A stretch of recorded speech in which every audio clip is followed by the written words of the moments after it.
உச்ச நடிகரின் படத்தில் ஆக்ட் பண்ணி வரும் துரையம்மா நடிகை ஜல்லிக்கட்டு ஏகப்பட்ட பிரச்சனை கொடுத்த அமைப்பில் இருக்கிறாராம். இதனால் நம்ம படம் ரிலீஸ் ஆகும்போது ஏதாவது ப்ராப்ளம் வந்துடுமோன்னு யோசிச்ச பிரம்மாண்ட டைரக்டர் படம் ரிலீஸ் ஆகும் வரை கொஞ்சம் அந்த அமைப்பில் இருந்து விலகி இருக்க ஆர்டர் போட்டு இருக்காராம். அஜித் டைரக்டர் சிவா காம்பினேஷன்ல உருவாகி வரும் படத்தின் பெயர் விவேகம் என ஃபர்ஸ்ட் லுக் போஸ்டர் உடன் கன்ஃபார்ம் செய்யப்பட்டது. இந்நிலையில படத்தின் ஃபர்ஸ்ட் லுக் போஸ்டரையே சும்மா மிரட்டும் வண்ணம் இருந்ததுதான் இப்போ அஜித் ஃபேன்ஸ் அண்ட் கோடம்பாக்கத்துல பெரிய டாக்.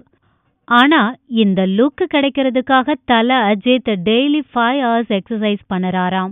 ரோமியோ ஜூலியட் படத்திற்கு பிறகு நல்ல நடிகை என்ற பெயர் எடுத்த போதும் ஏனோ தொடர்ந்து படங்கள் கமிட் ஆகாமல் இருந்தார் ஹன்சிகா.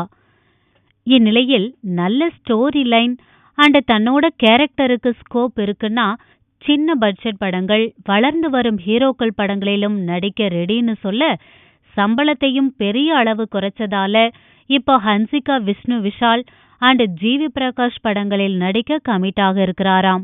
தேவி படத்துக்கு கிடைத்த ரெஸ்பான்ஸை அடுத்து தன்னோட நெக்ஸ்ட் ப்ராஜெக்டுக்கு பல ஸ்டோரிகளை கேட்டு வந்தார் பிரபுதேவா.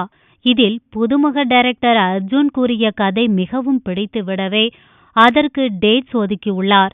இந்த படத்துக்கு யங் மங் சங் என டைட்டில் வச்சிருக்காங்களாம். ஆர்ஜே பாலாஜி, பாகுபலி பிரபாகர் கலக்கையா, சித்ரா லட்சுமணன், அஸ்வின் உள்ளிட்ட பலர் நடிக்க கமிட்டாகியுள்ள இந்த படத்துக்கு ஹீரோயின் தேடும் படலம் நடந்து வருதாம். விஜய் ஆண்டனி படங்களுக்கு டைட்டில் யாரு செலக்ட் பண்றாங்களோ தெரியல. பிச்சைக்காரன், சைத்தான் என பட டைட்டில் வச்ச அவரு இப்ப நடிச்சு வரும் படத்தின் டைட்டில் யமன்.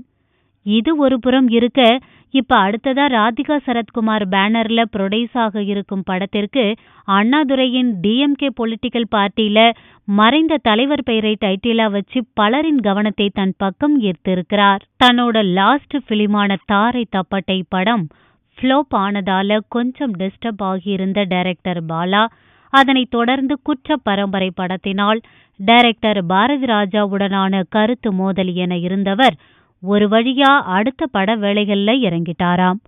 இதில் ஒரு பிராமண பெண்ணுக்கும் தேவர் பையனுக்கும் இடையே உருவாகும் காதலை மையப்படுத்தி பாலா டைரக்ட் பண்ணியிருக்கும் படமா இருக்குமாம்.